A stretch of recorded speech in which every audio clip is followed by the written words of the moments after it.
Well, we're at the Oval, something I'm really looking forward to, the Carling Evening with Legends. We're doing 12 of these at all 12 senior clubs. I've got this gig because I'm the only man about who remembers the legends.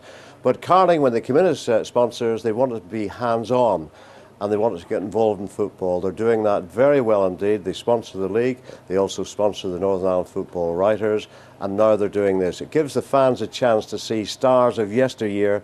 They even get a chance to put their questions to the legends. First one, of course, is at the home of the champions, Glentoran. We'll have Billy Caskey, Jim Cleary, we'll also have Keith Gillespie and Paul Leeman. It promises to be a great night, and we're going to have a full house. Enjoy.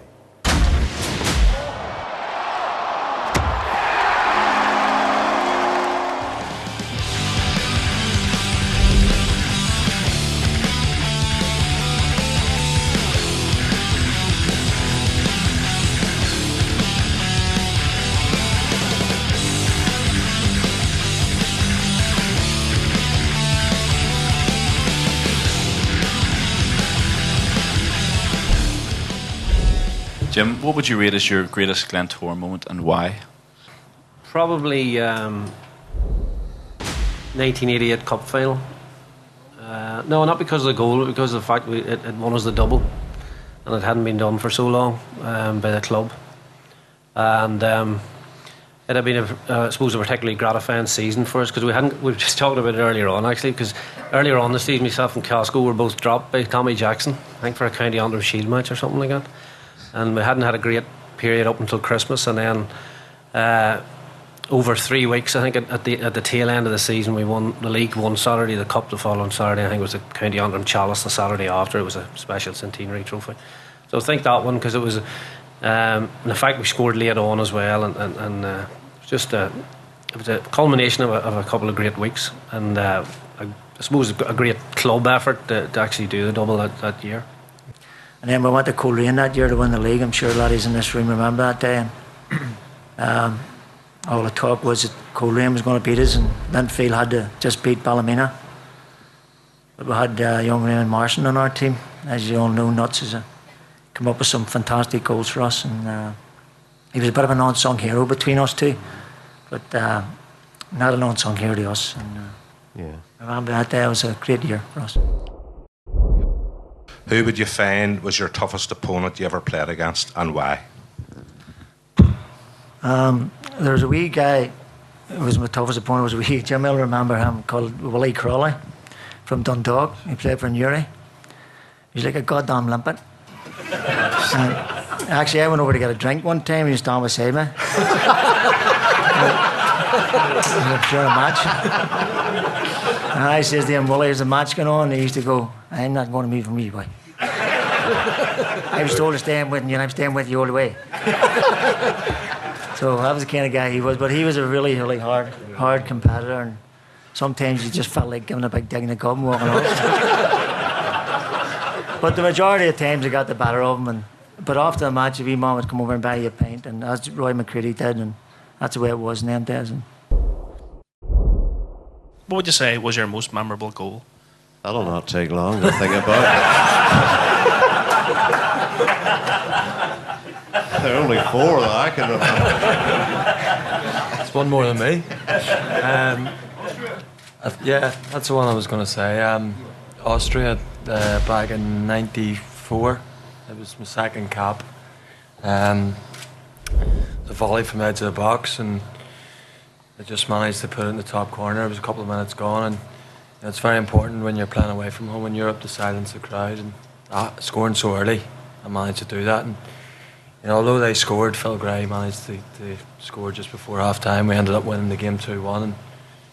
And as Jackie said, there's not too many to sort of think about, but that would be the one. Yeah. You're the club captain, Paul, but who was the best captain you played under? I'd have to say John Devine. When I first broke into the Glentoran team, John Devine was a captain, and John Devine's come out of the same category as these guys. He's a legend of the club. A great player, played in the great teams with Billy and Jim, and I had so much respect for him. Being a Glentoran supporter, making it through into the team, I had so much respect for Big John, and I learned a hell of a lot playing alongside him. And when you weren't doing it, he wasn't slow at telling you. And you know, I had so much respect for him. A fantastic player and a great leader on the pitch.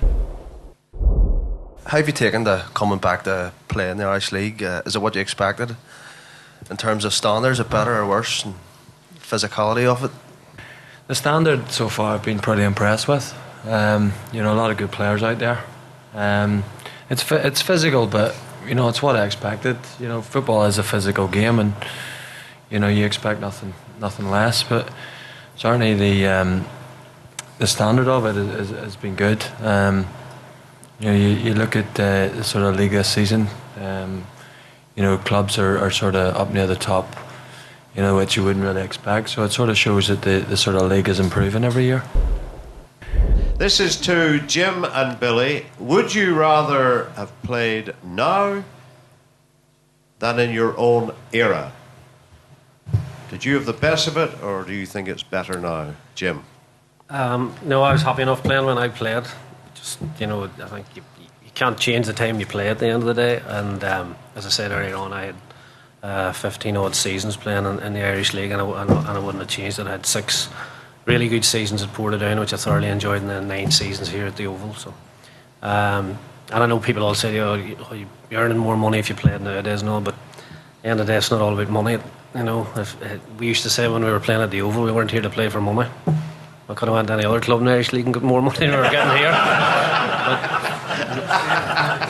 That's partly true, but I mean that wasn't the case. No, I mean I was happy enough. I wouldn't change anything in terms of when I played and how I played, however bad it was. But You always look at these games and say, God, wonder how I would have done against Steven Gerrard and stuff like that, you know.